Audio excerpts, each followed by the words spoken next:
Hey everybody, this is the second chapter of part 4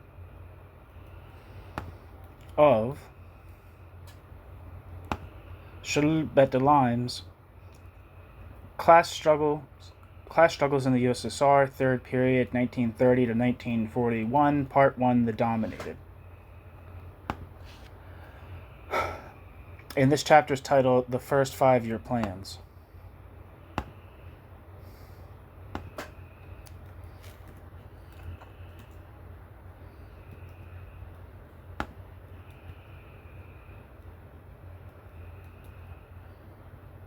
So here we go. From the end of the 1920s, Soviet planning was an economic, social, and political reality. Plans were elaborated, discussed, adjusted, quote, applied, end quote. A large number of important economic decisions were based on plans. The rhythm of development and the structure of the Soviet economy were indubitably influenced by the practice of planning. Nevertheless, this statement must not lead to the conclusion that the Soviet economy was henceforth a, quote, planned economy, end quote, in the sense that it was, quote, controlled or subjected to the plan. The existence of such a control was proclaimed by Soviet ideologues who talked specifically of the, quote, planned economy and favorably compared the quote, planned economy with the, quote, market economy. Examination of the real movement of industry and agriculture and comparison of the plan objectives with actual economic development rejects, we shall come back to this, the myth of a Soviet planned economy. This myth, nevertheless, had had a long life. This is for various reasons, notably that the concept of the planned economy is bound to the fetish of state and planned, which developed on the basis of the dominant social and political relationships in the USSR. It is also because, as we have already said, the existence of the plans had an effective, although not always anticipated, action on the real economic situation. Section 1. Contradictions between economic plans and real advance. Taking an overall view of the plans worked out between the late 1920s and World War II, it may be seen that this period can be divided into two sub-periods, the first from 1972 to 1932, and the second from 1933 up to the war. During the first sub-period, and especially up to 1931, the plans became more and more detached from reality. The first 5-year plan was, quote, revised upwards, end quote, in a drastic way without anything from the point of view of real possibilities justifying such a revision. Footnote. Thus, between December 1927 and April 1929, the forecast coefficient of 5-year growth for main industry growth from 37 to 60%, according to each version. At about the same time, the forecasts of gross investment in fixed capital to operate in 5 years were multiplied by 4. End footnote. During the course of this first sub-period, 1927 to 32, the current economic policy passed through 3 phases. Footnote. See R. Davies, The Emergence of the Soviet Economic System, which gives a very instructive analysis of economic policy and Soviet planning in 1927 to 34. End footnote.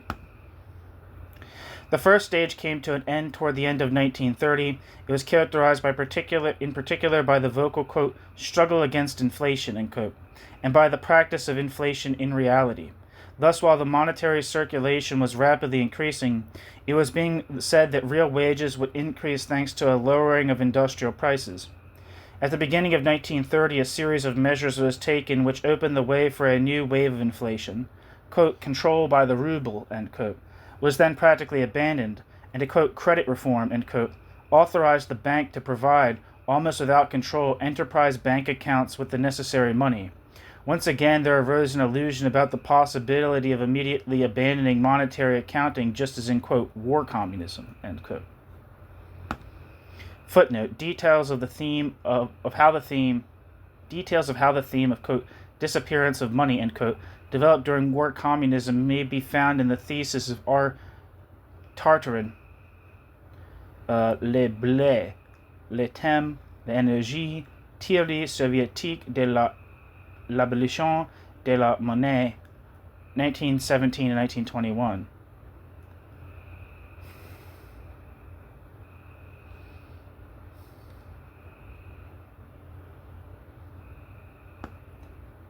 One second.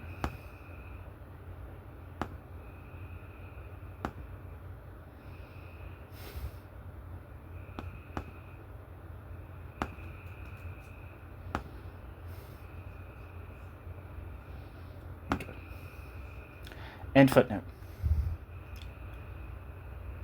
Piatekov then declared, quote, "The screen of credit falls and one can see the characteristics of the production and circulation process in physical terms," end quote. Piatekov. Pravda, February 14, 1930. At the same time, Stalin considered that with the elimination of NEP, it would be possible to organize, quote, "direct economic ties between town and country through the exchange of products without recourse to trade," end quote. Stalin, Pravda, February 10, 1930. Footnote: after the war, when these works were published, this phrase of Stalin would be altered and it would be a matter of exchanges organized by, quote, "our commercial organizations," end quote. Stalin. End footnote. At the end of 1930, a second phase began in which the accent was again put on Kros Chiot. A resolution adopted by the plenum of December 1930 called for the, quote, "strictest financial discipline," end quote, and for the, quote, "strengthening of the ruble," end quote. This second phase of economic policy was of short duration because the, quote, "objectives," end quote, of production and investment which had been proclaimed previously were maintained. In addition, in June 1931, in the name of in the struggle against, quote, "egalitarianism," end quote, and against, quote, "leftist leveling," end quote, of wages, the highest wages were increased. Economic policy then began a third phase. Footnote.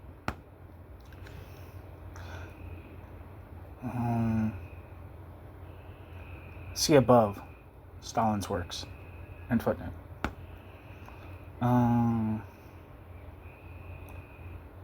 This third phase was continued up to the end of 1932.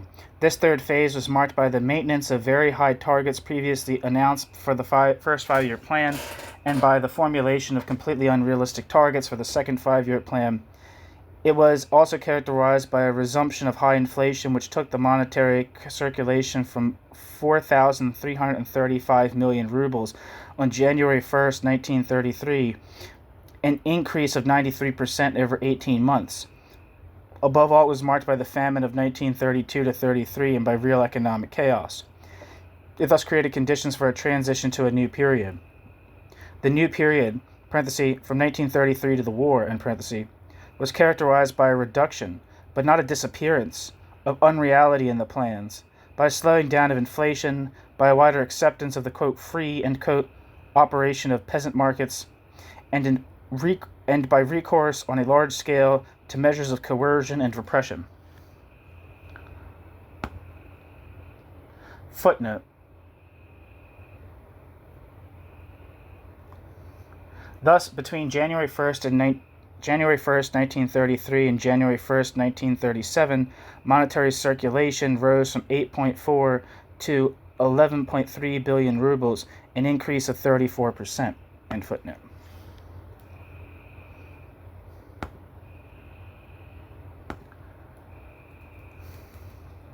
The move from the type of planning and economic policy of the early 1930s to that of the following years was largely imposed by the crisis that matured from the second half of 1931 and openly burst on the scene in 1933. So far as planning was concerned, the situation was so confused from the fall of 1931 that the Gosplan Journal, Plan Ovie Koziatstvo, I guess that's how you pronounce it, ceased publication for several months. The last number of 1931 was sent to the printer on October 3rd. The first number of 1932 was put in the press on May 26th. In 1932, there was the legalization on a large scale of the kolkhoz markets where free prices were used. The essential feature of what for many years would be Soviet economic policy and planning were drawn at this time. These features were not the, quote, "expression," end quote, of previous theoretical concepts. On the contrary, the, quote, theory, end quote, would be transformed in order to justify current practices. The essential features of what for many years would be Soviet economic policy and planning were the product of economic, social, and political transformation, of crises and contradiction in the Soviet social structure. These crises and these new social relationships also transformed official ideology. Footnote. R.W. Davies emphasizes, for example, that the system of wage differentiation put into operation after June 1931 does not seem to have been established because the previous system had been proved to have caused the low labor productivity. R.W. Davies observes that in this area as elsewhere, the, quote, Soviet economic system was strongly influenced by, quote, the ethos of the dominant group in the party, end quote, that is, by its ideology. End footnote.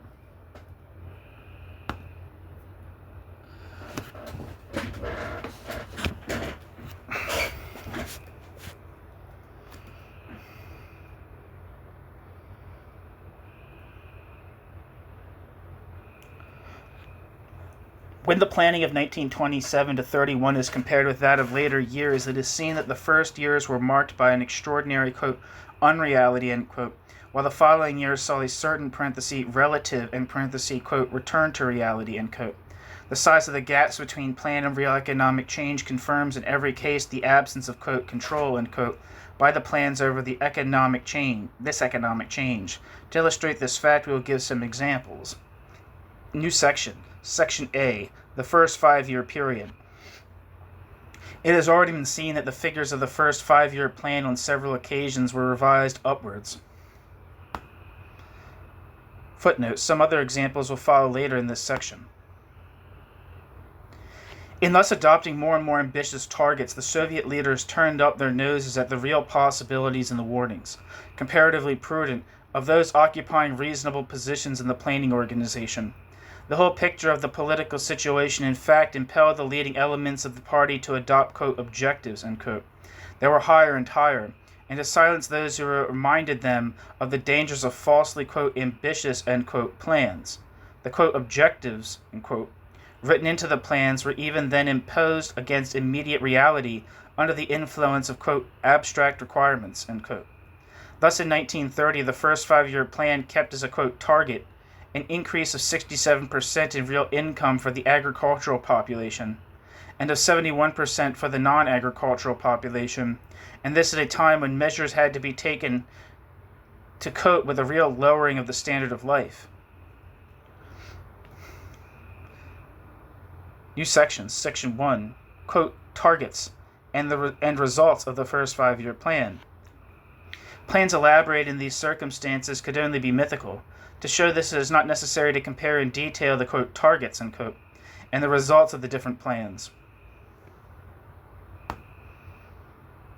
Footnote. Such a comparison, clear and detailed, appears in E. Zaleski's Planification.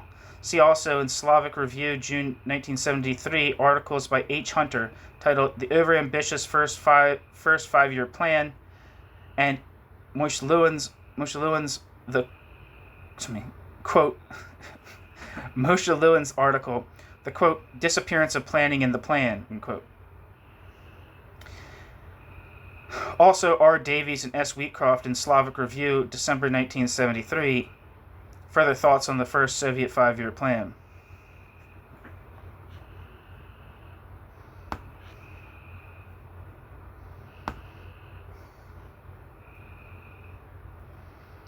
End footnote. It is sufficient to examine a few figures. Let us take the first 5-year plan.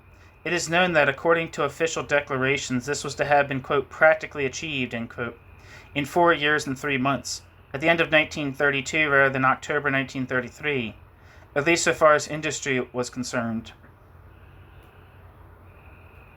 Thus, when Stalin presented the balance sheet of the first 5-year plan in his report of January 7, 1933 to the enlarged plenum of the Central Committee, Stalin affirmed that, quote, the plan for industrial production as a whole, end quote, had been achieved, quote, by 93.7%, end quote, quote, towards the end of the 4th year, end quote, of the 5-year period. Footnote, Stalin Works, Volume 13. This is the report titled The Results of the First Five-Year Plan and has been published in several formats. End footnote. If this statement had been correct, it would have said, in effect, that the industrial plan had been practically, quote, achieved, at least overall, but the facts were very different. Firstly, between the time when the first five-year plan was adopted in April 1929 and when its targets were declared to be achieved or, quote, executed, end quote, this plan had been modified so often that little was left of the original. So to refer in 1933 to a program adopted in 1928 but abandoned during the following years and replaced by more ambitious plans made little sense. However, even if one accepts such a referral, a brief examination of the figures revealed that the, quote, plan, end quote, of 1929 was in no way, quote, fulfilled, end quote. According to the resolution adopted in April 1929 by the 16th Party Conference, industrial production should have risen from 18.3 billion rubles in 1927 to 28 to 43.2 billion at the end of the first plan, an increase of 136%. But, according to the estimates of Hodgman, estimates which rest on a firm foundation, the production of main industry rose by 72%.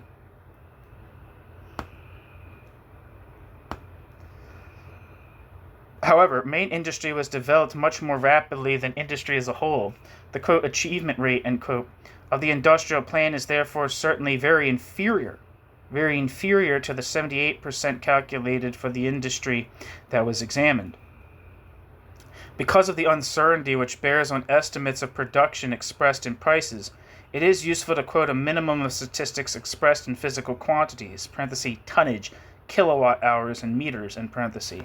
In fact, the latter reveal, quote, achievement rates, end quote, that are very weak, using the official scores themselves.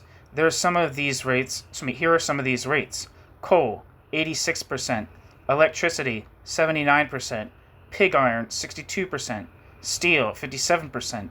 Sheet metal, 54%. Woolen cloth, 34%. Cotton cloth, 58%. Paper, 52%. Crystallized sugar, 32%.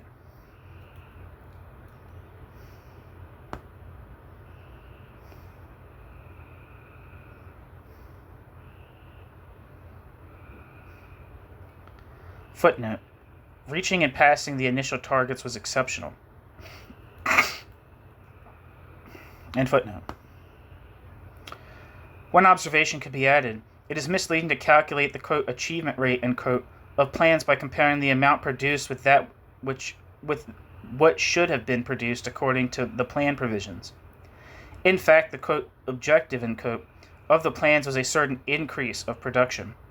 So it is by comparison with this increase that the, quote, achievement rate, end quote, should be calculated. In the cases above, this gives rates that are much lower. For example, the amount of steel produced annually was to increase, parenthesis, according to the initial plan, in parenthesis, by 61 million tons. The actual increase was 1.6 million tons, a, quote, achievement rate, end quote, of the target increase of only 26.2%.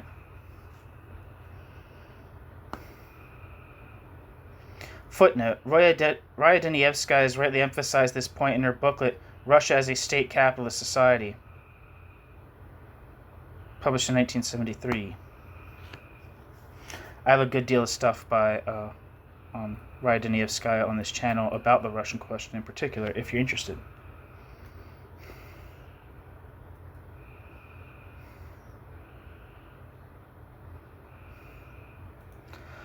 Moreover, for a certain number of industrial products, instead of the increases provided by the five-year plan, there were declines to be recorded. Such was the case for most industrial production connected with agriculture, cotton cloth, woolen cloth, linen cloth, and sugar. New section, Section 2, quote, revision, end quote, and actual abandonment of targets of the first five-year plan. The changes made in the first five-year plan after April 1929 in no way helped to lessen the mythical character of the, quote, targets, end quote. On the contrary, the changes made in the first five-year plan after April 1929 exacerbated the mythical character of the targets. The changes made in the first five-year plan after April 1929 implied, in fact, and abandonment of the initial plan, as more and more, quote, ambitious, unquote, and less achievable targets were adopted. Here are some examples. At the beginning of 1930, the target production figures that had to be achieved in the last year of the first plan, quote, rose, unquote, to really fantastic levels.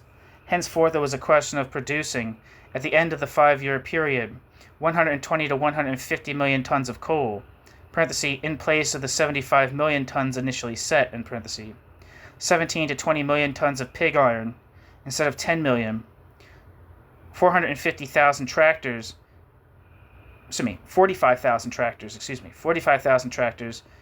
of 55,000 tractors. Wait, hold on, I fucked that up, I think.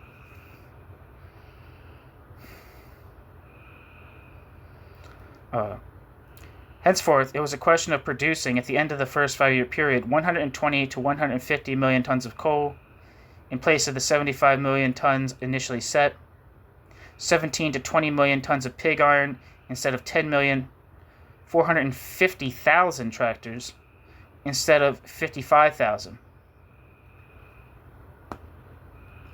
Footnote. See Moshe Lewin, this article, The Disappearance, which I think was like the disappearance of the planned economy or something like that. It will be noted that if one compares the increase of production thus given with the effective increases, the, quote, execution rates, end quote, are derisory, which is not to say that the results obtained by industry were not remarkable, in parentheses. These rates emerge as 25 to 35% for coal, 17 to 21% for pig iron, and 11.7% for tractors.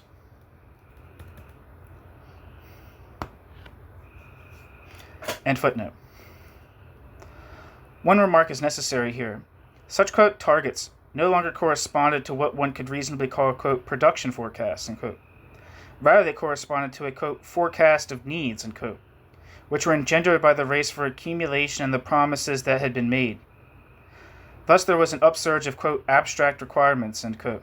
They, quote, imposed themselves, end quote, in actual fact on the authorities as well as on the, quote, planners, end quote. Footnote. The pressure of such, quote, requirements, end quote, was felt from the start of the elaboration of the first 5-year plan, officially on the, quote, targets fixed for agriculture. Thus, in March 1929, at the Fifth Company Congress, Grinko announced that Gosplan did not agree with the, quote, expectation of public opinion in the country, end quote, which, quote, demands an increase of 30 to 35% in cereals by the end of the 5-year period, end quote. Grinko designated as, quote, expectation of public opinion, end quote, the, quote, demands, end quote, given birth by the process of accumulation which was then in train. In March 1929, resistance by Gosplan again permitted the retention, in the adopted, quote, optimal, end quote, version of the plan, as 25% of growth forecast for cereal output, taking into account the forecast for increase of sown area. The forecast increase for harvest was fixed at 44.7%. This was to allow an increase of 1,000.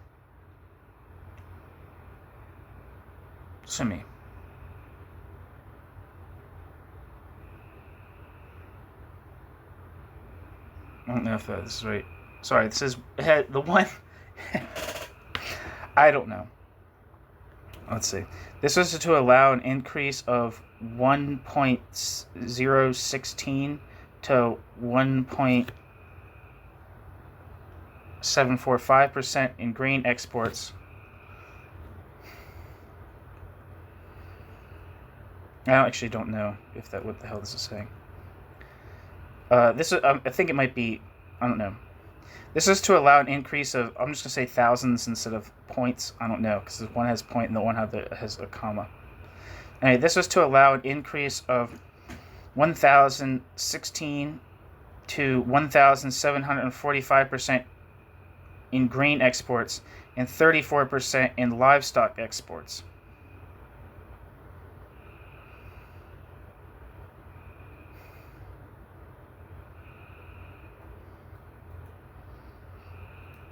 Anyway, end footnote. The planners were summoned by the political leaders to establish new, quote, plans, incorporating, quote, targets that were more and more elevated.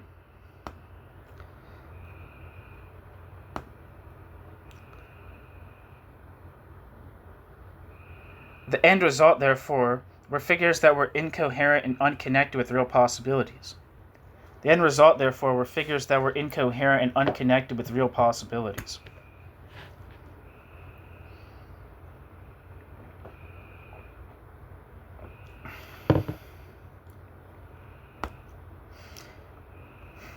Footnote, quote, on paper, unquote, the version of the 5-year plan adopted in 1929 was still relatively, quote, coherent, end quote, but included some quite implausible, quote, forecasts, end quote, notably those concerning increases of labor productivity,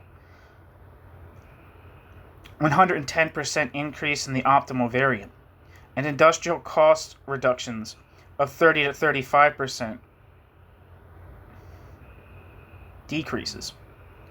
As R. Davies and S. Wheatcroft point out, these, quote, forecasts were obtained as, quote, residues. The, quote, planners first, quote, forecast the figures for production and investment. Then they, quote, calculated what, quote, should be the increases of productivity and the reductions of cost to bring the physical and financial plants into equilibrium. End footnote. In 1930 and 1931, there was no time to prepare a new 5-year plan. And the new 5-year plan would not have been able to, quote, hold together, end quote, the figures of all the projects that had been started. The political leadership then gave up the idea of elaborating a new plan. In its eyes, quote, rhythms decide everything, end quote. The, quote, targets, end quote, became, quote, challenges that it was necessary to take up, end quote. And the, quote, planners were regarded as hindrances and, quote, old hat, end quote, and it was decided to get rid of them. Gosplan was renovated with men like Krzyzanowski and Strumlin, old party members devoted to the leadership, being cast aside and replaced by more docile men. On the eve of the 16th Party Congress, June 26 to July 13, 1930, which witnessed the victory of those who supported an industrialization even more rapid than that forecast by the plan adopted in 1929, the only acceptable perspective was one of rhythmic progress and ceaselessly increasing industrial production. Kuyubyshev at this time said that it was necessary to, quote, double each year investments in fixed capital and increase production by 30% each year, end quote.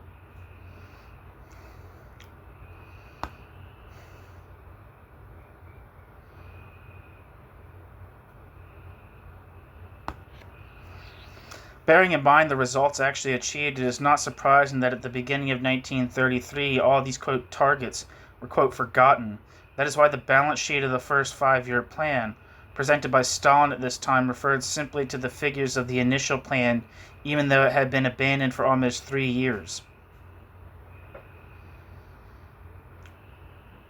New section, Section B, the second 5-year plan period.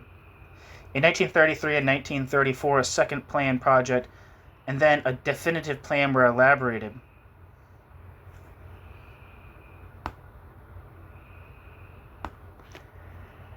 The, quote, targets set by these two documents were very close, but the second was more, quote, modest and more, quote, realistic than the first. It is this which was adopted by the 17th Party Congress, which met in February and March 1934, that is, during the second year of the plan's course.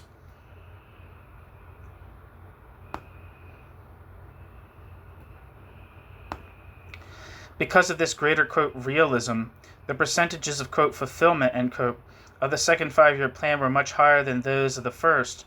For industry taken as a whole, it even reached globally a, quote, fulfillment, end quote, of 102%. However, the global figures are overestimated because the global figures were calculated in prices and are therefore, quote, swollen, end quote, by the rise in the latter. Although the statisticians claim to have eliminated the effects of this price rise in their calculations, in parentheses. Moreover, the global figures obscured considerable inequalities in the, quote, fulfillment rate, end quote. These inequalities meant that the structure and the proportions of the economy were not in any way transformed, quote, in conformity, end quote, with the plan. Here again, the idea of a, quote, control, end quote, by the plan over economic change seems mythical. This is also not being revealed by the economic crises, which are obviously not, quote, programmed, end quote.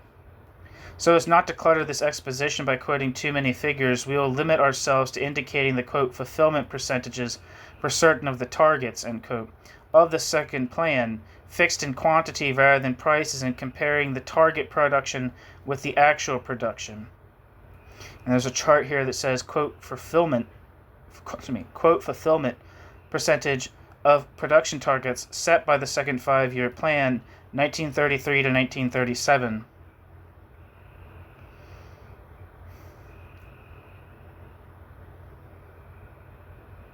And it says electricity, 96%, oil, 61%, coal, 89%, pig iron, 91%, leather footwear, 107%, cotton cloth, 64%, woolen goods, 46%, paper, 83%, sugar, 104%. It can be seen that the, quote, fulfillment, end quote, percentages here vary between 46 and 107. It also may be shown how enormous was the, quote, lag, end quote, in production and industrial consumer goods, which the second plan, end quote, anticipated, end quote, would increase enough to quickly raise consumption levels. In agriculture, the, quote, fulfillment, end quote, of the plan was very weak, as much in cereal, parenthesis, despite the exceptional harvest of 1937, end parenthesis, as in livestock. For the first, the average harvest was only 76% of what had been forecast for the average of the annual plans. For the second, the number of cows only represented 78% of the targets. Production actually obtained in 1937 was therefore very distinct from the, quote, targets, end quote, of the plan. The, quote, targets, end quote, fixed in the second plan also reflect essentially the, quote, abstract requirements, end quote, of accelerated accumulation, parenthesis, this in spite of the momentary break imposed by the 1933 crisis, end parenthesis, and by the way in which the party leadership took care of these, quote, requirements, which it seemed, quote, which to the party leadership seemed, quote, possible, quote, desirable, or, quote, necessary, end quote. They were a product of the economic and political situation as it was understood at the top of the party, seen through the ideological forms which were dominant there. Part of the targets, quote, retained in this way were only there as, quote, promises to be followed by no concrete action. Footnote. This is what happened to what was said to be the, quote, essential social and political aim of the second 5-year plan, end quote. According to official declarations, the aim of the second plan was to eliminate the difference between town and country and between physical and intellectual work. In reality, these differences were accentuated in the second plan's course.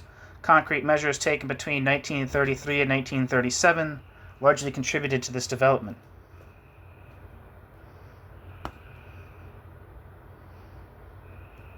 End footnote. Other targets, those which actually seemed to be, quote, essential, end quote, were on the other hand the occasion for, quote, priority, end quote, action. Continued throughout the 5-year period. Such was the case with what was done to increase the output of the main means of production. New section. The third 5-year period. The working out of the 5-year plan took place. The third 5-year plan took place in a period of extreme political tension, of mass repression, and of the physical elimination of most of the old party leadership. In these circumstances, the third plan was presented for the ratification by a party congress only in March 1939. At the 18th Congress, more than 2 years after the beginning of the 5-year period. More exactly, the Congress was summoned to ratify only the, quote, main tasks, end quote, of the third plan. A definite version of the latter would never be published. The document published in 1939 is much less detailed than those of the two previous plans. A comparison of actual economic changes with the, quote, targets, end quote, written in this document show once more the mythical nature of these, quote, targets. One can see this by examining the following figures, which express in percentages the increases forecast by the third 5-year plan, and the increases actually obtained. In 1940, when 3/5 of the 5-year period had passed. And there's a chart that says actual increases of production as percentages of the increases anticipated for 1942 by the third five-year plan.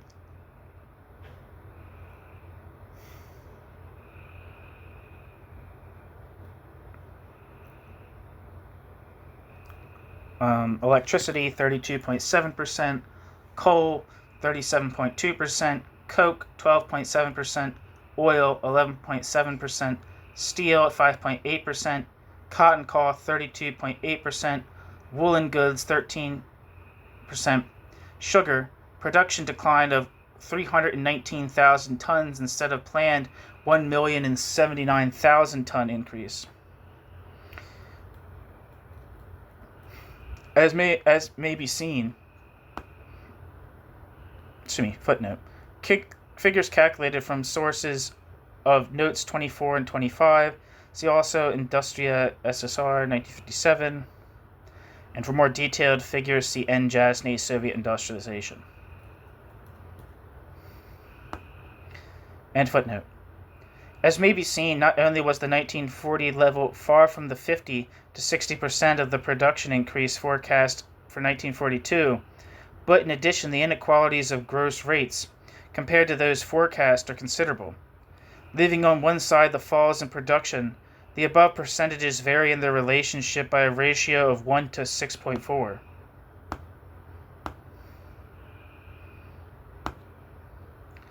There is something more serious. In a period when war threatened, the production plans of oil, coal, and steel have only miserable, quote, fulfillment rates, end quote.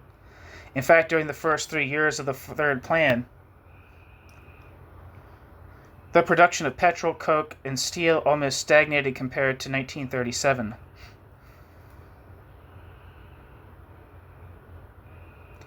The figures show simultaneously the scale of the disorganization which then reigned in essential industries and the absence of, quote, control, end quote, exercised by the plan over real economic development. Footnote. It should be pointed out that the plans did no better at controlling the spatial distribution of productive forces. Thus, the regional distribution of investment and production had only a very distant resemblance to the, quote, targets fixed by the plans. During 1928 to 34, for example, the old industrial regions experienced in relative terms a capital accumulation much higher than that forecast by the plans.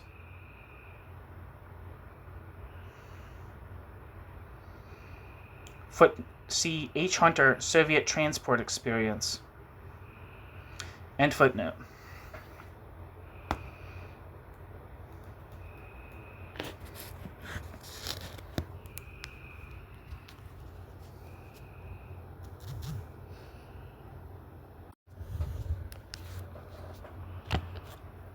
Section 2. The effects of the development of contradictions between plans and reality. The inadequacy of the plans in relation to reality, and more generally to the objective economic possibilities, gave rise to a series of consequences. The latter concerned especially the aggravation of the contradictions in the sphere of production and exchange. New section. Section A. The cycle of shortages and the, quote, target inflation, end quote, of the plans. Putting into action plans that were partly unrealizable because sufficient material and human means were not available inevitably brought shortages. During the 1930s, and especially during the first 5-year period, the appearance of shortages, as is known, led the Soviet leaders to raise rather than lower planned, quote, targets by establishing tasks for the production of, quote, deficit, end quote, products that are progressively bigger. It was in this way, for example, that the, quote, targets of production fixed for metallurgy showed an extraordinary growth between 1929 and 1932. Far from reducing the shortages, recourse to such plan revisions obviously only made the shortages worse. In fact, the fixing of supplementary, quote, targets required the construction of extra factories, which made necessary the provision of additional means. For example, the starting of new industrial construction sites required still more steel, so much so that it became more and more scarce. In concrete terms, one could say that the list of some 1 list of some 1,200 industrial construction sites contained in the third volume presenting the third five-year plan was virtually doubled during the months which followed the adoption of the plan. Consequently, against the 22 billion rubles which, according to the five-year plan, had to be invested in industry, construction, and transport, there was in the end an actual sum for investment of 41.6 billion.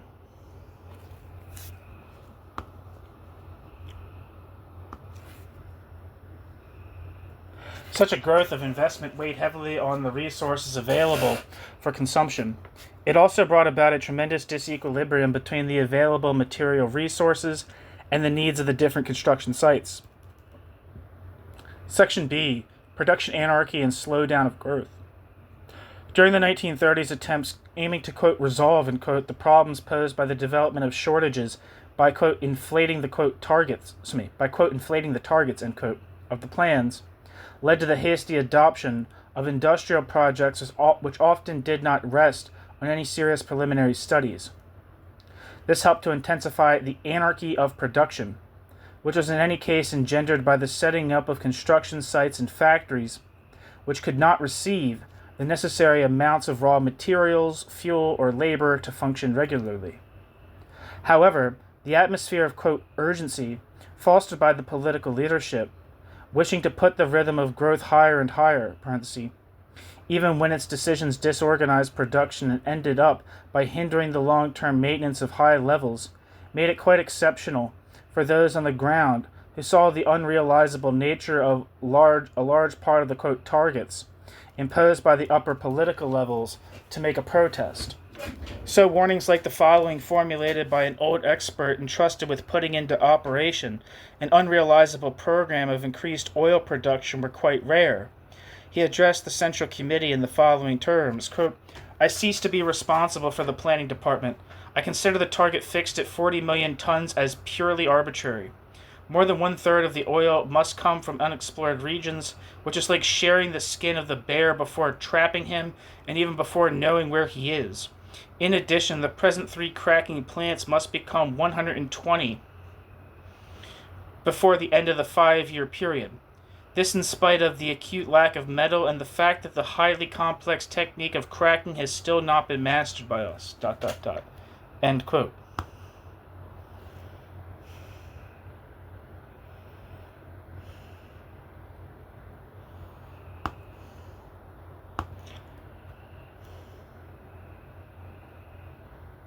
Footnote. I Babel, Ibranoia, Moscow, 1966. An alternative English translation appears in Alec Nova, in Economic History, page 189. In the case in question, it seems that this engineer was not punished, but the central authorities rejected his conclusions and continued to put into operation their, quote, plan, end quote, which could not be carried out for the reasons given by the engineer. Consequently, enormous funds were, quote, frozen, end quote, in construction sites that were paralyzed for long periods, and the production of oil was a long way from the figures, quote, set, end quote, by the plan. End footnote. The multiplication of such, quote, programs, end quote, at the beginning of the first 5-year plan meant that the share of the total industrial investment represented by investment frozen in uncompleted programs rose to about 40% in 1931. Thus, these programs immobilized enormous amounts of steel, which is in deficit anyway. This in turn hindered the full utilization of existing factories and slowed down the development of production in these factories and industrial production in general. Improvised and badly coordinated programs, surging up on the wave of an accumulation which sharply increased, were equally numerous in the construction of new industrial centers. These new centers were to be established in coordination with the creation of new factories. Thus the Soviet planner E. Efremov said that, quote, a whole series of towns have been built without their plans having been approved, end quote. In other words, in an anarchic way.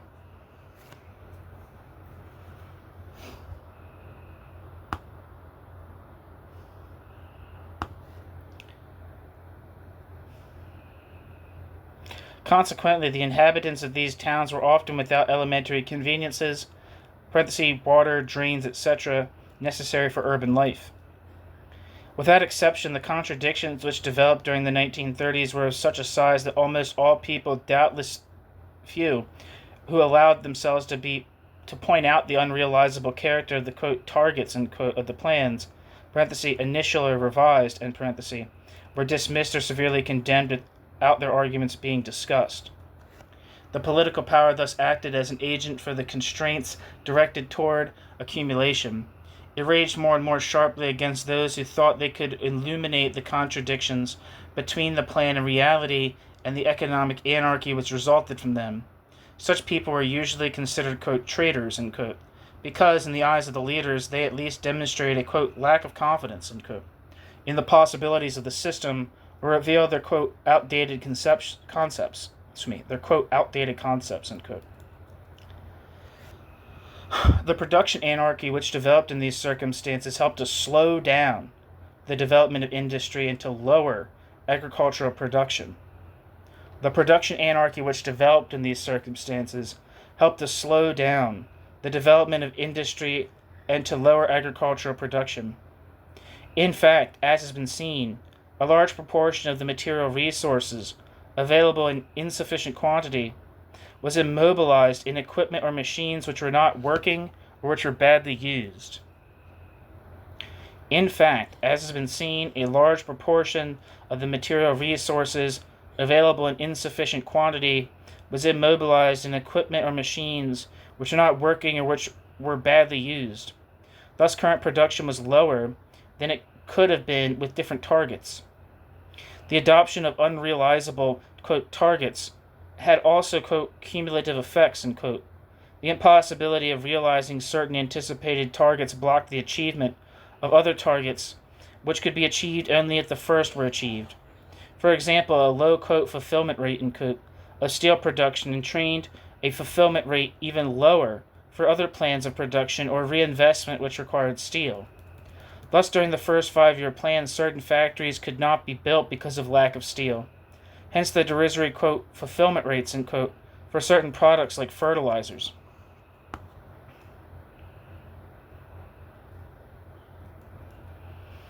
Footnote: the first plan provided that at its completion 6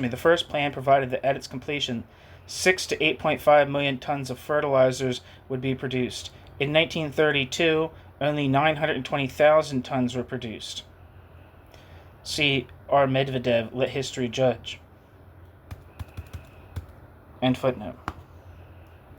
Production anarchy showed itself also in the distribution of production.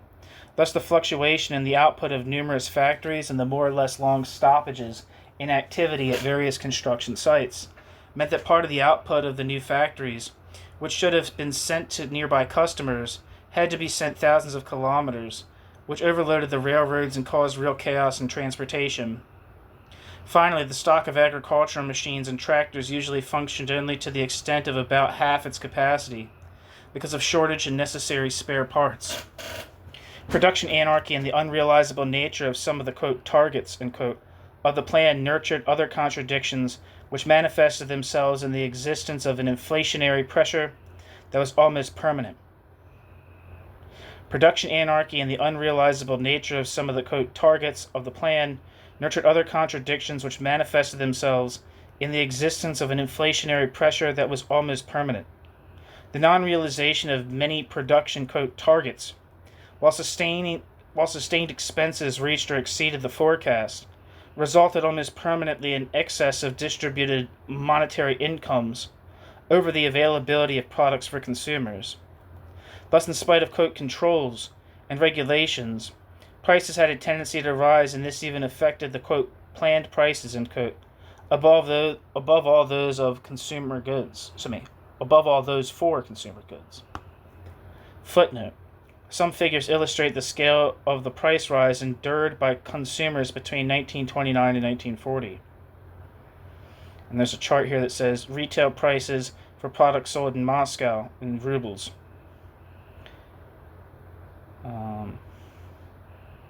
1 kilogram of rye bread, 0.8 rubles, 1940. Jesus Christ. Rye bread, 1 kilogram in 1929, 0.08 rubles.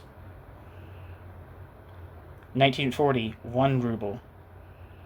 1 kilogram wheat of bread in 1929, 0.35 rubles.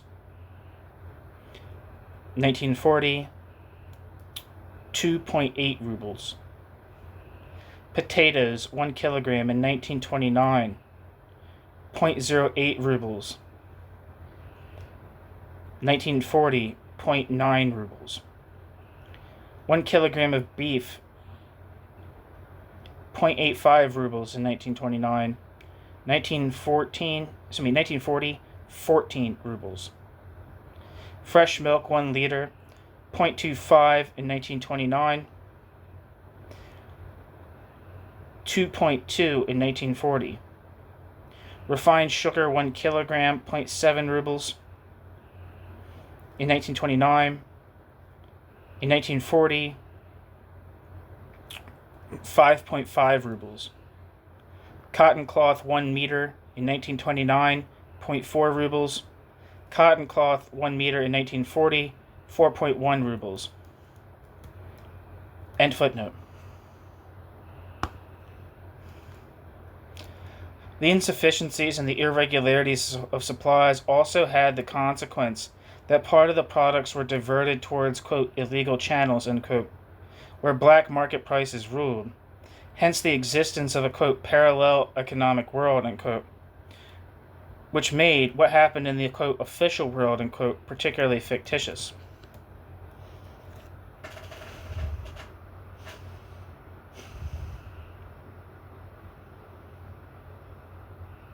New section. Section C. The application of priorities in the development of day-to-day administrative management. Anarchy of production and incoherence of plans from the beginning of the 1930s put enterprises into a chaotic situation. Most often, enterprises could not obtain the quantities of raw materials, fuel, equipment, means of transport, etc., which they needed to have in order to attempt to, quote, fulfill the plans which were fixed for them by the plan, and or to avoid interrupting their production.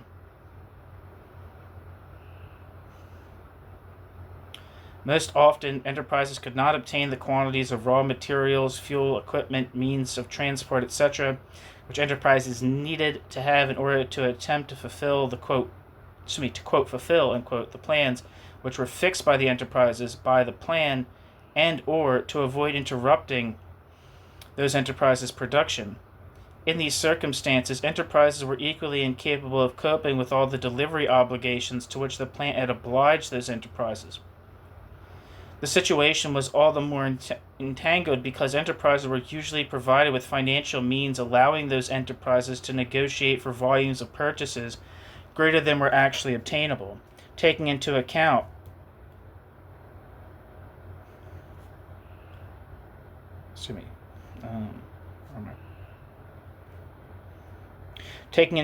the quantities available products and the prices at which they had to be handed over. To cope with the chaos which was developing this way, the supply of enterprises with raw materials, fuel, equipment, etc. was more and more concentrated within the administrative organs. To cope with the chaos which was developing in this way, the supply of enterprises with raw materials, fuel, equipment, etc. was more and more concentrated within the administrative organs. These latter had to ensure a centralized sharing of the main products necessary for industry.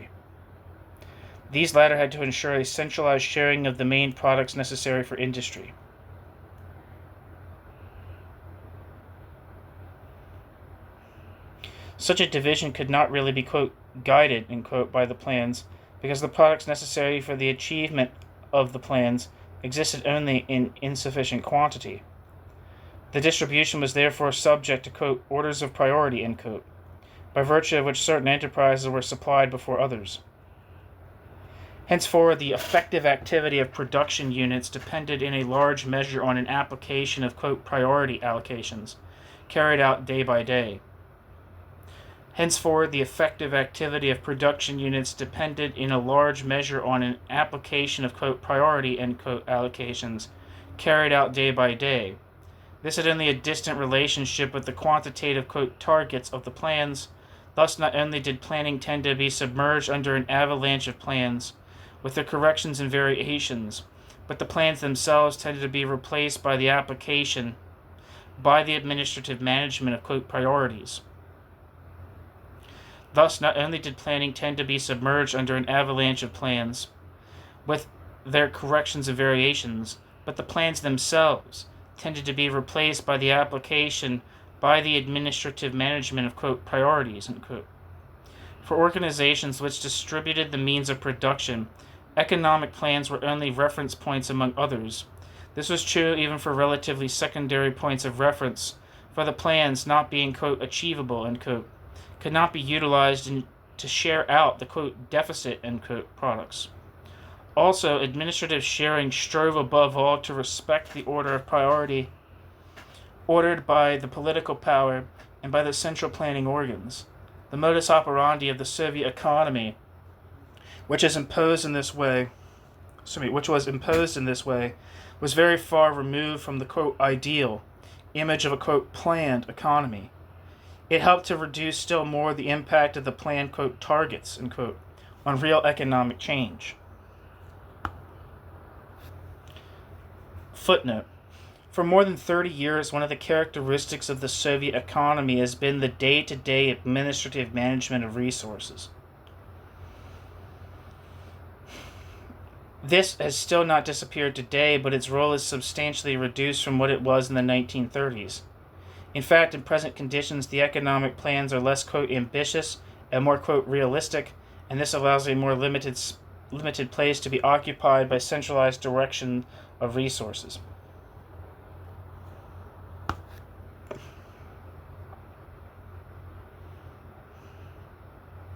End footnote.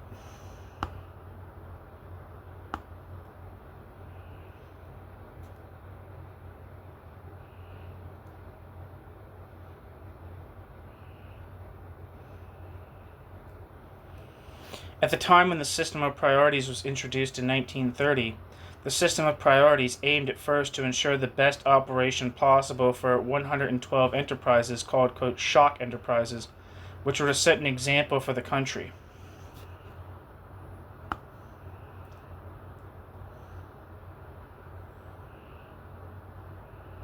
Footnote. Zaleski rightly points out that a, quote, priority system, end quote, had already been established during war communism. And footnote. The priorities enjoyed by the enterprise benefiting from the system concern not only the supply of material, but also the supply of labor force and the financial means.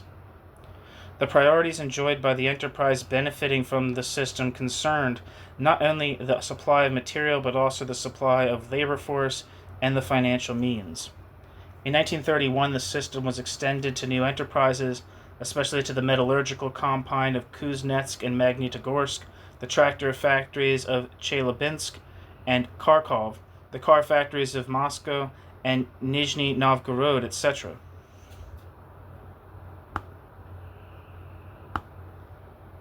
The decision to grant priority to supplies for these factories meant that the factories, mines, and construction sites which are to supply them also had to be regarded as subjects of priority. In their turn, the railroads had to give priority to the transport necessary for the priority factories, and the labor commissariat had to provide them before all others with cadres and workers. As shortages became more general, so the list of priority enterprises became longer. It included, in the course of 1931, metallurgy, mining, equipment, certain railroad construction, transport enterprises, etc. Footnote. Between February and June 1931, several decrees lengthened the list of priority enterprises.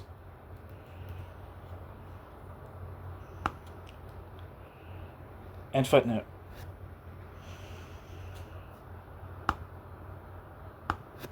Very quickly, the priorities thus established came into conflict with each other, and it was necessary on a day-to-day basis to impose, quote, priorities for priorities, end quote, or, quote, urgency orders, end quote. Thus, at certain times, the oil industry saw itself deprived of pipes diverted to the automobile industry.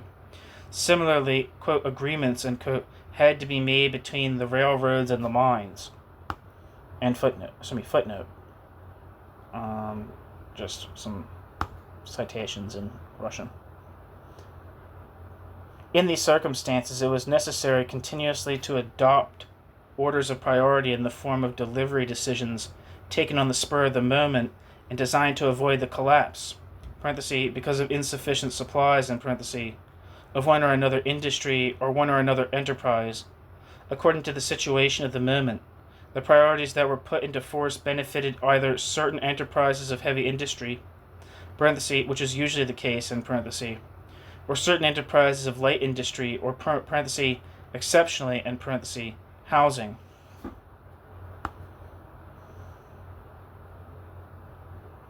Footnote: these last priorities came to the fore especially in 1932 and 1933. End footnote.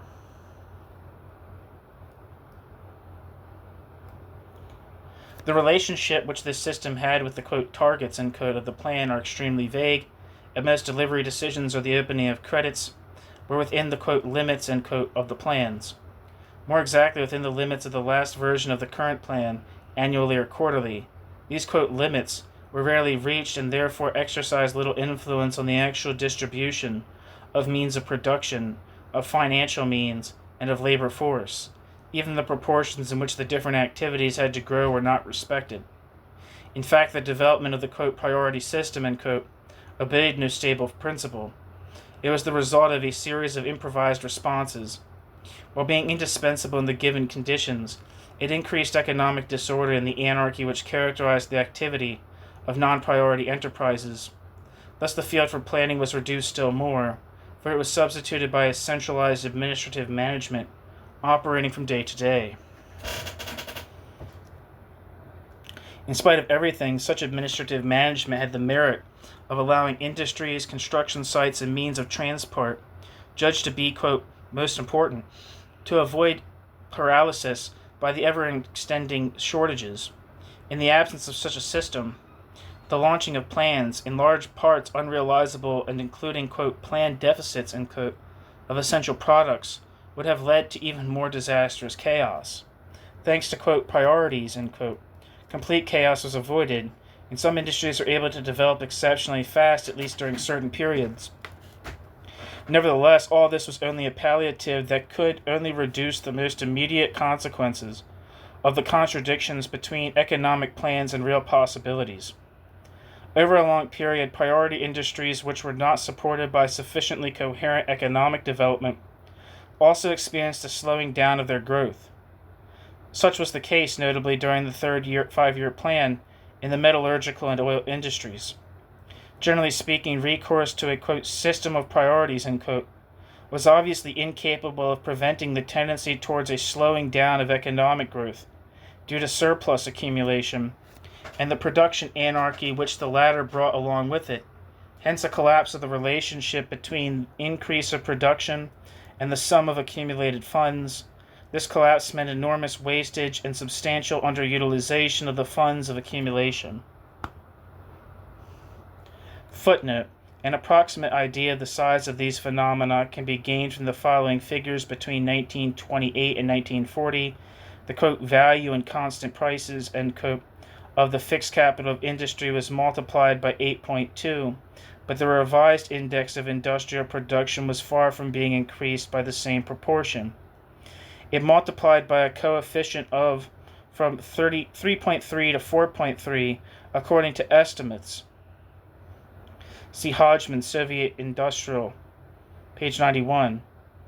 But in most other countries, industrial production increased faster than the accumulated industrial capital. In the USA, for example, between 1919 and 1929 and 1929 and 1948, industrial production, on average for each period, rose by 4.7 and 3.1% respectively, whereas industry's fixed capital increased by 3 and 0.9%.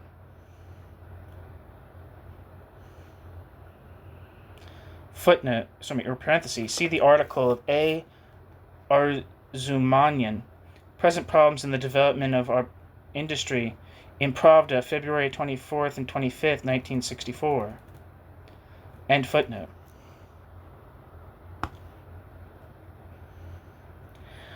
An important point also deserves to be underlined. It appears from the available information that the actual functioning of the priority system was far from allowing different industries to develop in conformity with the requirements of harmonious economic growth and with the needs for a rapid strengthening of the country's independence.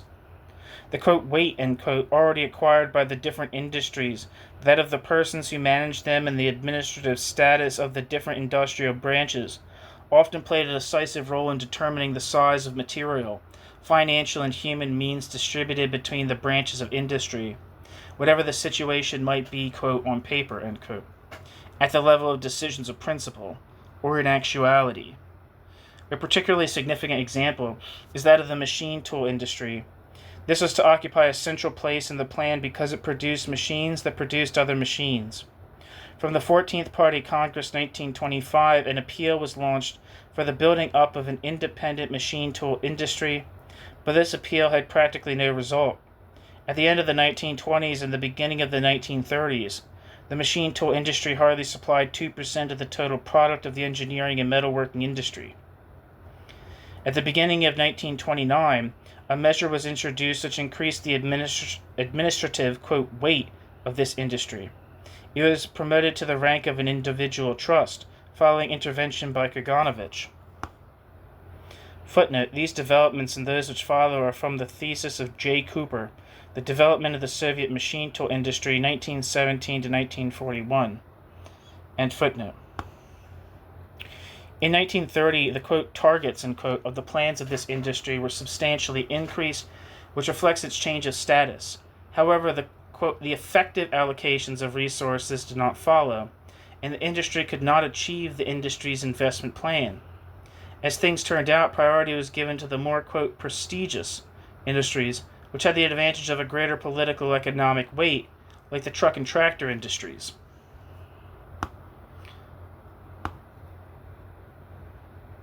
During the second five-year period, the machine tool industry again saw the machine tool industry's, quote, status improved, partly following the increased demand for machine tools coming from industries using these machines, in parentheses. Nevertheless, again, the effective allocation of resources did not follow the forecast of the plans, and the utilizing industries had to develop their own machine tool workshops. Nevertheless, again, the effective allocations of resources did not follow the forecast of the plans, and the utilizing industries had to develop their own machine tool workshops. Such a practice did not allow full treatment for the global industrial requirements and, more particularly, for the needs of the armament industry, which required heavy and also precision machine tools. It was only in the course of the third five-year plan that urgent measures were taken aimed at making up partially the accumulated lag of the industry. It was only in the course of the third five-year plan that urgent measures were taken aimed at making up partially the accumulated lag of the industry. In fact, these measures were not enough. When the war broke out, the ambitious plans adopted in September 1939 and December 1940 had only been partially achieved. Footnote, J. Cooper rightly remarks that the delay suffered by the machine tool industry toward the end of the second plan is partly explicable by the machine tool industry's loss at this time of Kaganovich, very powerful in the party leadership, who was transferred from the machine tool industry's commissariat to the aircraft industry. End footnote. The preceding observations show how the anarchy in production and the development of the, quote, priority system, end quote, brought consequences which are in contradiction not only with the, quote, forecasts, end quote, of the plans, but also with the formally proclaimed priorities. The preceding observations show how the anarchy in production and the development of the, quote, priority system, end quote, brought consequences which are in contradiction not only with the, quote, forecasts of the plans, but also with the formally proclaimed priorities. The same phenomenon also resulted in serious political consequences. The same phenomenon increased even more the role of the central offices of state entrusted with, quote, managing the shortages, end quote, and taking repressive measures against those who did not observe the sharing out measures taken centrally. Consequently, there was an extension of a state apparatus that was more and more hierarchical and swollen. That's the end of the chapter. Thank you so much for listening.